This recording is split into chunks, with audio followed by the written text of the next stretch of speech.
Well, it's a beautiful spring morning here in Minnesota. If you know what birds are making all this noise, let me know. They're really chirping this morning, and I thought it would be a good time here to just take a break from all the preparation that I'm doing for the summer and fall and just take a few minutes to answer some of the bear questions. I've been getting a lot of them lately, and I'm going to save some of them for the bear show where I'm going to do live question and answers, but I got quite a few of them here, so I'm going to try to tackle a few of them in this video.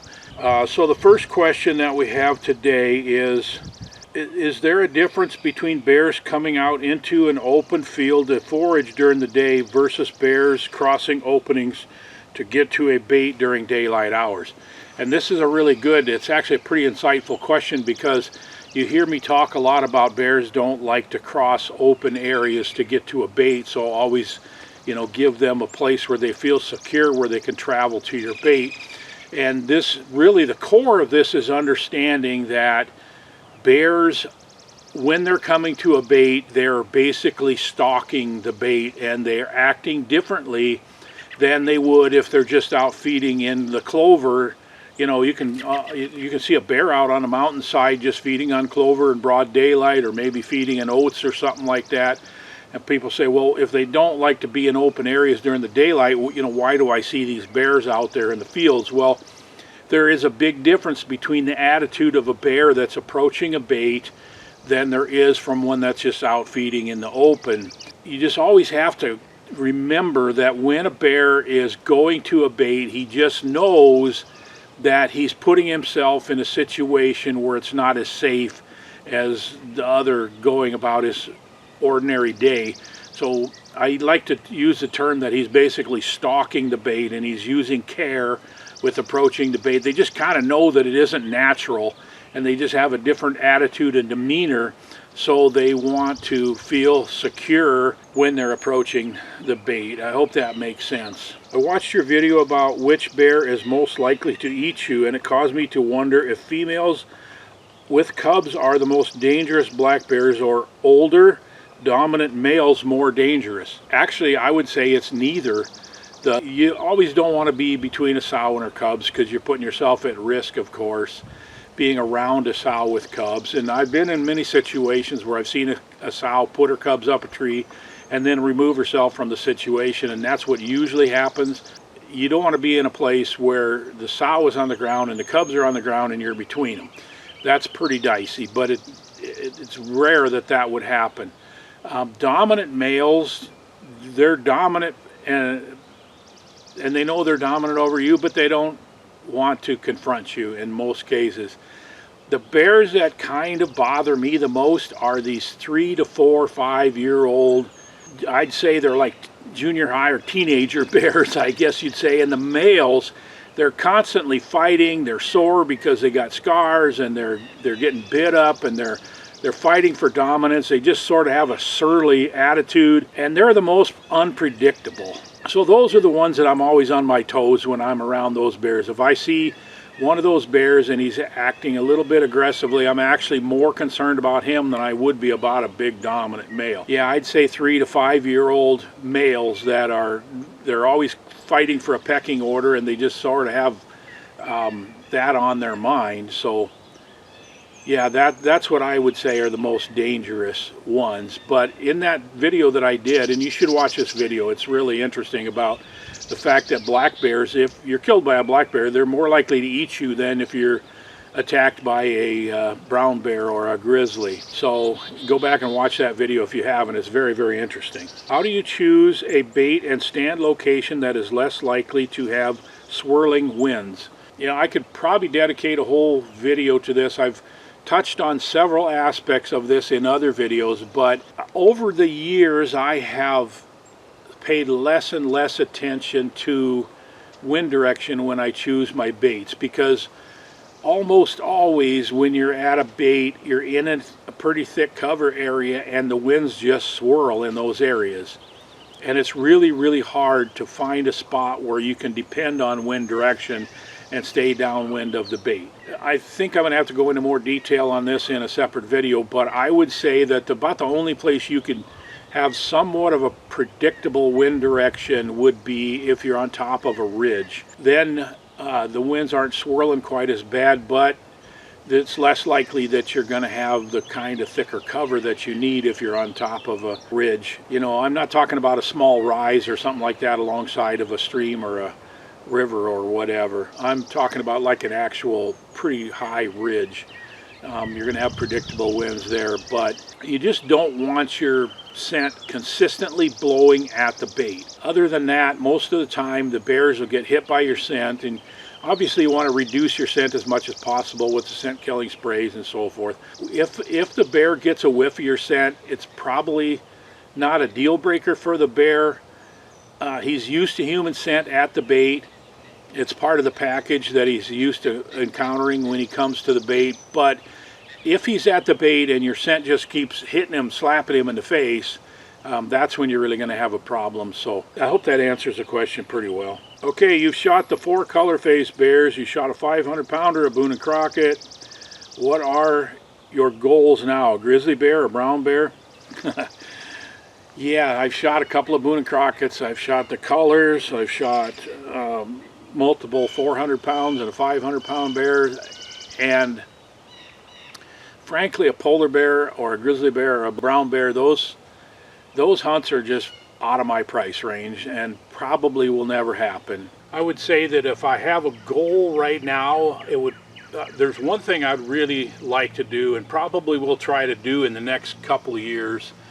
One of these boat-based hunts out of southeast Alaska or British Columbia where you stay on the boat and you fish and you catch crabs and shrimp and then you spot and stalk along the shoreline and live on a boat for a week.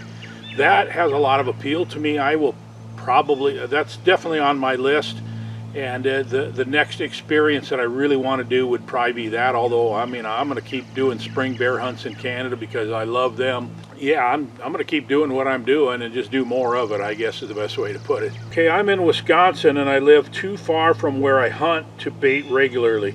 Should I wait to put some bait out or put out a few times in the summer? Boy, I get asked this question a lot because in Wisconsin your season to start baiting starts April 15th, but the hunting season doesn't start until first part of September. And my answer to that is it's probably too expensive to bait all summer. And so many people live so far from where they're going to bait. I would put some bait out when you can during the summer. You're limited to how much bait you can put out. You can put 2 5-gallon buckets full out, and I would just do it whenever you get a chance. And so the bears will put this on their route. You know, when they're in the area, they're going to check and see if there's anything there. And then 2 to 3 weeks before the season, then I would just keep bait there all the time, and I would just make every effort that it takes to make sure they don't run out of bait. And even if you have to find somebody in that area that can help bait for you or something like, there's a lot of people that really enjoy the baiting aspect. Try to find somebody that's like 2 to 3 weeks before the season and just really get those bears coming to quality bait and stay in there so they're right in that area when the season opens. Okay, here's another question from Wisconsin. Bear baiting starts this next week in Wisconsin. I have a piece of land that is surrounded on 3 sides by a small lake. Would bears swim across the small lake to get to the bait? So bears are really good swimmers and they readily swim. They can swim across a lake with no problem at all. But if you're going to expect a bear to swim across even a small lake to get to your bait every time he wants to come to your bait, I'd say that's too optimistic. I wouldn't expect him to do that.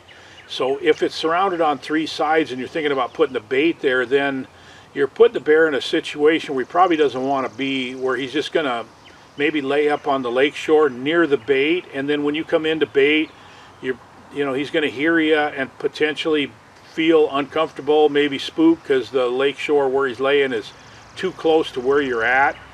And if he doesn't have a place where he feels like he can sneak away, the whole situation just doesn't sound very conducive to getting a mature bear there.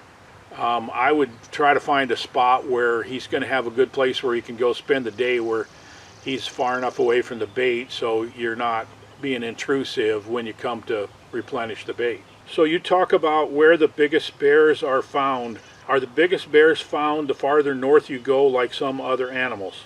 Okay, so I think what he's referring to is a biological principle that's called Bergman's rule. And a guy by the name of Bergman is the one who defined this rule, that the farther away from the equator that a mammal is found, the larger the body size it will be in order to be able to survive the colder winters. And since we're talking about North America here, we're going to talk about farther north is the bigger mammals. So this is true in like let's take whitetail deer for example. You go to Texas and man, 150-pound whitetail buck is a really big one.